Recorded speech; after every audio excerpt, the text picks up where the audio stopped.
Welcome to my channel math in one shot. आज हम discuss करेंगे chapter number 10 reflection of light. Reflection of light एक phenomena होता है जिसमें हम कहते हैं bouncing back of light from the same surface.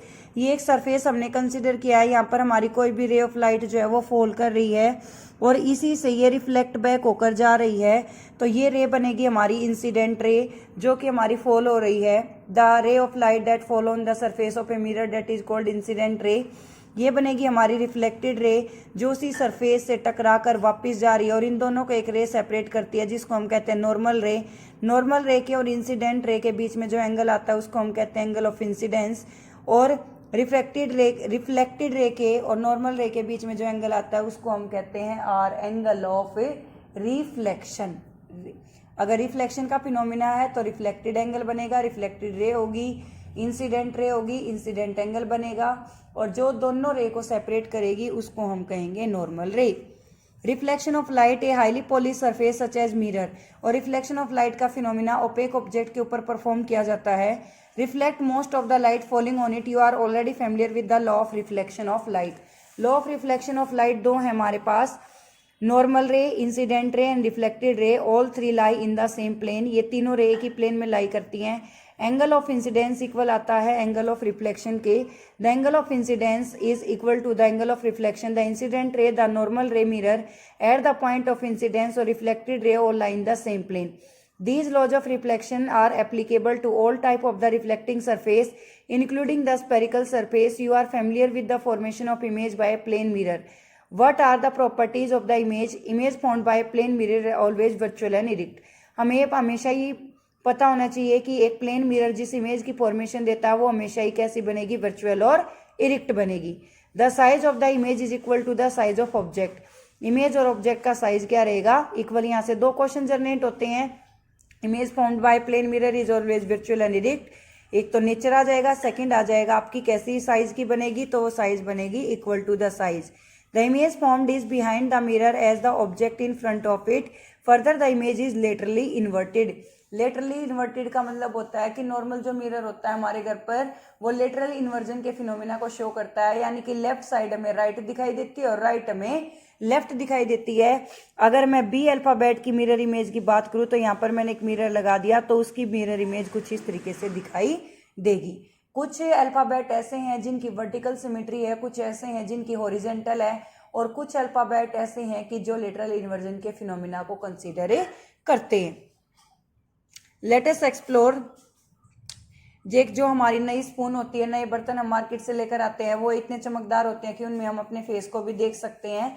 तो वो भी कनकेव मिरर और कन्वेक्स मिरर की तरह बिहेव करते हैं। कनकेव मिरर हमारा कन्वर्जिंग होता है और कन्वेक्स मिरर हमारा डाइवर्जिंग होता है। जिसको मिरर समझ में आगे वो लेंस कर सकता है और जिसको लेंस आगे वो मिरर कर सकता है, क्योंकि दोनों एक दूसरे के अपोजिट है। जो कनकेव मिरर है वो कन्वेक्स लेंस है और जो कन्वेक्स मिरर है वो कनकेव लेंस है। The curved surface of a shining spoon could be considered as a curved mirror. The most commonly used the type of the mirror is spherical mirror. The reflecting surface of such mirror considered to form a part of the sphere. Such mirrors whose reflecting surface are spherical are called spherical mirror.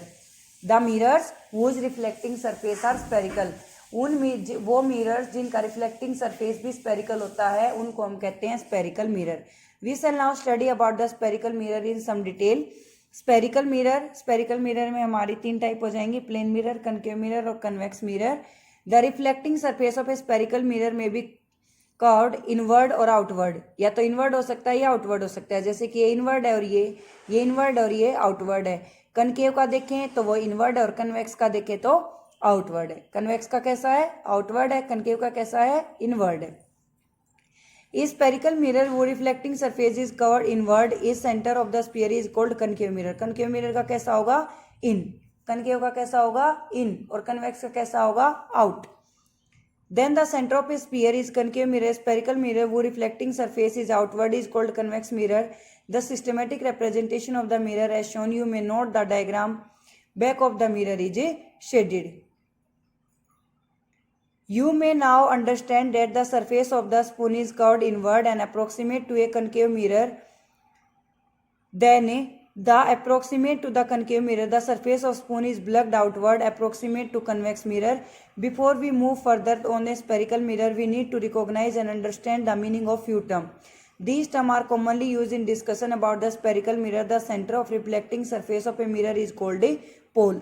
देखो यहाँ पर मैंने एक concave mirror consider किया जो कि inward में है, और यहाँ पर मैं एक रे को ड्रॉ करती हूँ।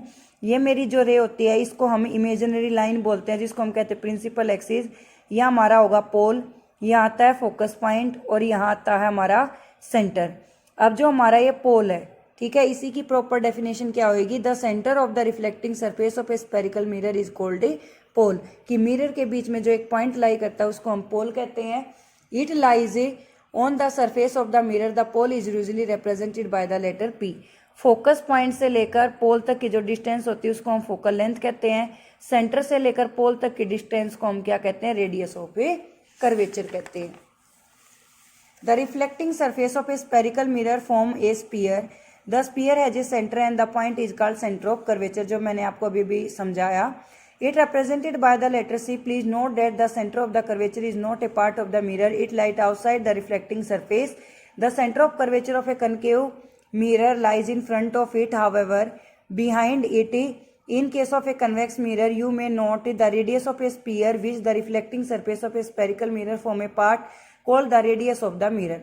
It is represented by the letter R. You may note that the PC, यही भाई यही है, सेंटर से लेकर पोल तक की जो डिस्टेंस है वो हमारी क्या बनती है? Radius of a curvature. Imagine a straight line passing through the pole and centre of curvature of a spherical mirror. The line is called principal axis. मैंने आपको ये ड्रॉ किया तभी बता दिया था।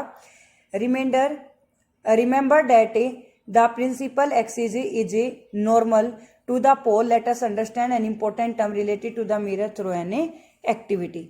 इस एक्टिविटी में हमें एक पेपर लेना है और एक मिरर लेना है, और उस मिरर को हम फोकस करवाएंगे। फोकस करवाने के बाद क्या होगा कि सनलाइट से हीट जनरेट होगी और इस हीट से वो पेपर जलना स्टार्ट कर देगा। वैसे भी ब्लैक बॉडी जो है वो ब्लैक बॉडी रेडिएशन के फोटो इलेक्ट्रिक इफेक्ट को फॉलो करती है, और वहां से लाइट का एमिशन होता है, हीट का एमिशन होता है।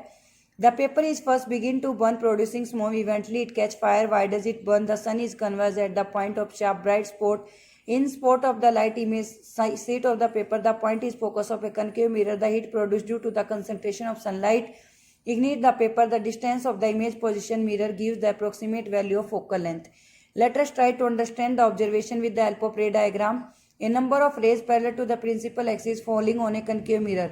Observe the reflected ray, they all meeting intersecting at the point of principal axis. The point is called principal focus of a concave mirror. Similarly, observe how are parallel of the principal axis by a convex mirror. The reflected rays appear to come from on the principal axis. This point is called principal focus of a convex mirror. Focal length क्या होगी? Focus से लेकर पोल तक की distance, और जो हमारी radius of curvature है वो 2 टाइम ऑफ किसकी आती है? फोकल लेंथ के।